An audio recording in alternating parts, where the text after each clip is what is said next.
With just one more day to go until our preseason opener against Leeds, Manchester United's first preseason match under Ruben Amorim will certainly have a lot of eyes on it. While United are continuing to make progress in the transfer market, fans will want to see signs of improvement on the pitch. And while preseason doesn't really determine the kind of start you'll have in the Premier League, I can admit I'm excited to see how a few players do with the minutes they'll be given against other Premier League opposition. We've already seen how the players look leaner, more intentional with their fitness. And there's a few guys that I think can stand out this preseason, given they take their chances. I want to give you my short list of players that I'll be following closely to see how they fare in the role that Amorim assigns them. And as always, I'd love to hear from you guys. Who are you expecting to turn up this year and have a big season for United? I'd love to see what you guys think in the comments down below. My number one player to watch is Mainoo. Now I'm sure a lot of United fans are eager to see how he performs in a deeper midfield role, granted that's where Amorim placed him in those short clips. I want to see him reach the heights of his breakout season, and I'm sure a player of his talent and ethic is working non-stop to get back to those levels. I'm hoping he's still able to maintain a balance of getting forward and sitting deep, as Ruben Amorim loves constant rotation and combinations, and Mainoo's best strengths are when he's on the ball heading towards the opposition's goal. Last season was a bit of a speed bump in the road as injuries and a change of tactical style disrupted his flow state, but we're talking about a serious baller here. No matter where he played last season, whether as an 8 or as a 10, he was still able to have some type of impact going forward. Now the competition in midfield is going to be interesting this season, so let's see if Mainoo can give Amorim a real selection headache. Next is Cheto Martin. I'm excited to watch Cheto based on the short cameos he had for us last season. He linked up well with our front line and could potentially become a more consistent name in the first team if he can refine a few areas of his game. He scored a hat-trick on his U18's debut for the club, racking up 37 goals in total, and he scored 2 goals in a postseason friendly against Hong Kong. He has the eye for goal, a really decent first touch, and he does possess the ability to be a hold-up striker for us. But like I said, he's still a little raw in terms of execution, but I applaud Ruben Amorim for giving the boys a Premier League preseason, as it really does help youngsters like Cheto experience exactly what it's like to go up against Premier League level defenders. It's still early days for Cheto, and we really shouldn't rush his development and mount any unnecessary pressure on him, but there is a chance this season he could see some game time. Next up is Matthijs de Ligt. Now I'm really hopeful that de Ligt can become our mainstay at center back. For me, Harry Maguire should really be taking a backseat this season. And de Ligt, provided he can stay fit, should be able to provide more stability and concentration out of possession.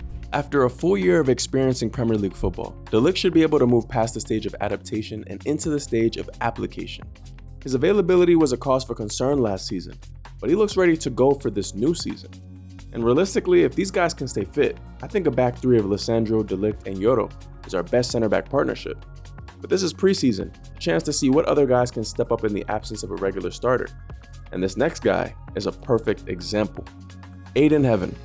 Now Heaven has been putting himself in the picture to be more of a constant in Ruben Amorim's plans. Amorim himself seems to really believe that Heaven has great ability already at just 18, and he's shown that he can hold his own against other Premier League teams. After joining from Arsenal's academy, he broke into the first team against Fulham in the FA Cup, and would begin to feature a bit more regularly in the squad. But unfortunately, his good run in the team was halted after he picked up an injury against Leicester that would keep him on the sidelines for some time. In a return against Aston Villa, he showed great confidence and good composure on the ball. And even though Heaven has all the tools to be an excellent wide center back, I think Amorim might start the season with Luke Shaw at left center back. But we'll have to wait and see on that one. We really haven't seen much of Heaven in the training clips, so I'm eagerly waiting to see him kit up tomorrow. Mason Mount. Last but not least, oh boy, is Mason Mount. I was a huge fan of Mount when he was at Chelsea because his game reminded me a lot of Frank Lampard's. You couldn't question his ability or his mentality, and that's why I think Thomas Tuchel could never leave him out of his starting 11. Mount's assist in the Champions League final helped the club to its second ever Champions League medal, so I expected to see the same Mason Mount when he joined United. Sadly, it's been anything but. He spent more time out with injury than I have with a girl this year. I'm kidding. I'm kidding. After a disappointing spell on the sidelines, he's back, and he showed up in our semi-final victory over Bilbao with a stunning long-range effort. I want to see him be more impactful for us over the course of the season, rather than just here and there. This is really his last year to show the fans that he deserves to be here, because he's on extremely handsome wages, but he hasn't even played enough to justify it. Technically, we know what Mount can bring. Now it's physically and mentally that we need to see more of. I'm sure he'll operate mostly as a left or right 10, so watch this space. Now time for some honorable mentions. Obviously our two new signings, Mateus Cunha and Diego Leon, I want to keep a close eye on. Both players who have such great mentality. They've already come in and said they're going to fight for the badge. They've always wanted to play for Manchester United. And that tells me that, we still have some pull. Guys still want to come to us without European football, which is great. Let me know what you guys think in the comments below. And as always, thank you so much for watching this video. Don't worry, we'll catch up soon after the game tomorrow. God bless and have a wonderful day.